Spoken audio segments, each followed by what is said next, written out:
मोहनदास गांधी को तो हम सब जानते हैं, लेकिन वो महात्मा कैसे बने?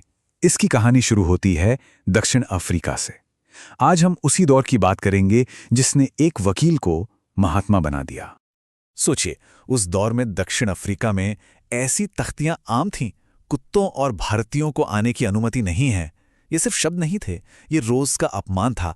और इसी अपमान की आग से एक ऐसी चिंगारी भड़की जिसने पूरी दुनिया में एक आंदोलन की मशाल जला दी।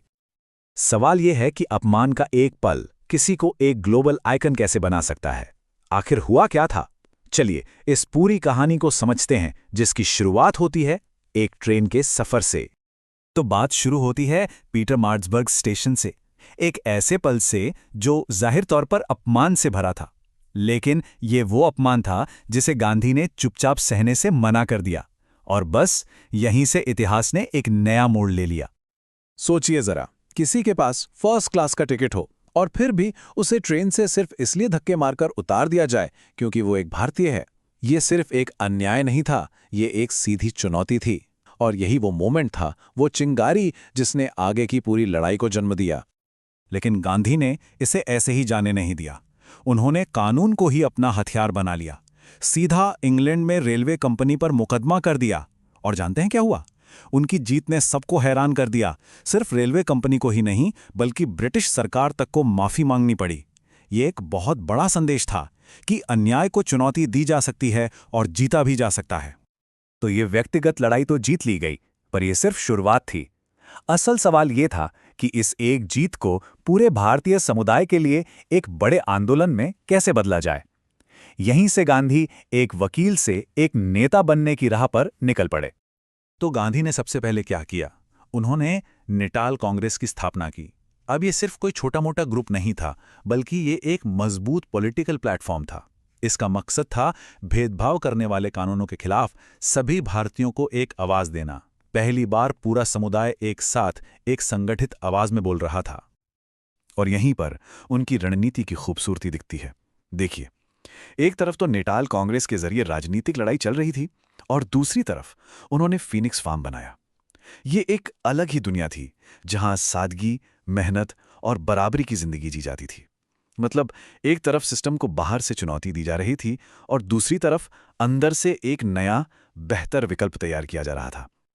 गांधी ये भी जानते थे कि लड़ाई सिर्फ सड़कों पर या कोर्ट में नहीं लड़ी जाती, विचारों की लड़ाई भी उतनी ही जरूरी है।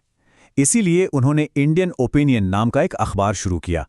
वो मीडिया की ताकत को पहचानते थे, अपनी बात दूर दूर तक पहुंचाने के लिए, लोगों को जोड़ने के लिए, और पूरी दुनिया को ये बताने के लिए कि दक्षिण अफ्रीका में असल में हो क्या रहा है।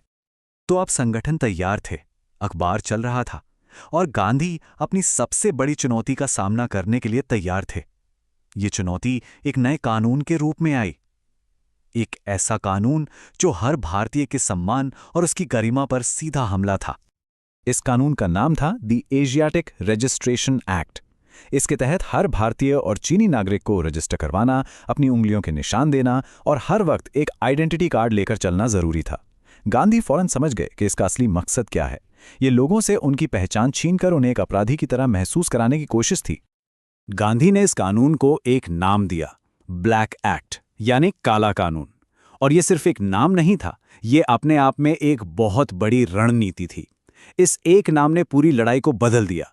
अब ये सिर्फ एक कानूनी बहस नहीं रही, ये सही और गलत, अच्छाई और बुराई के बीच की एक नैतिक लड़ाई बन गई। लेकिन ये जीत रातों रात नहीं मिली। ये एक लंबा संघर्ष था, पूरे 7 साल का। 1907 में कानून आया और 1914 में जाकर सरकार को इसे वापस लेना पड़ा। ये गांधी के नए हथियार सत्याग्रह यानी अहिंसक प्रतिरोध का पहला बड़ा इम्तिहान था। और इस जीत ने पूरी दुनिया को दिखा दिया कि बिना हथियार उठाए भी कितनी बड़ी लड़ाई जीती जा सकती है। तो सवाल उठता है कि ये सत्याग्रह का, अहिंसक प्रतिरोध का इतना क्रांतिकारी आइडिया आया कहां से? असल में गांधी सिर्फ एक एक्टिविस्ट नहीं थे, वो बहुत पढ़ते थे और उन्होंने दुनिया भर के बड़े बड़े विचारकों से प्रेरणा ली। जैसे उन्होंने लियो टॉल्स्टॉय से अहिंसा और सामुदायिक एक्शन का आइडिया लिया, और जॉन रस्किन से उन्होंने भूख हड़ताल जैसे तरीकों को नैतिक दबाव बनाने के एक टूल के तौर पर समझा। उन्होंने इन सब विचारों को मिलाया और एक ऐसी विचारधारा तैयार की जो बिल्कुल नई थी, बिल्कुल अनोखी। और हाँ, इस सफर में वो अकेले नहीं थे। गोपाल कृष्ण गोखले जैसे उनके राजनीतिक गुरु थे जिन्होंने उन्हें रास्ता दिखाया। महादेव देसाई जैसे समर्पित साथी थे और उन्होंने टॉल्स्टॉय फार्म जैसी कम्युनिटीज बनाई। ये वो जगहें थीं जहां इन नए विचारों को सिर्फ कहा नहीं जाता था बल्कि जिया जाता था। ये थियरी और प्रैक्टिस का एक बेहतरीन संगम था। धीरे धीरे दक्षिण अफ्रीका में गांधी की जीत की खबरें भारत पहुंचने लगीं।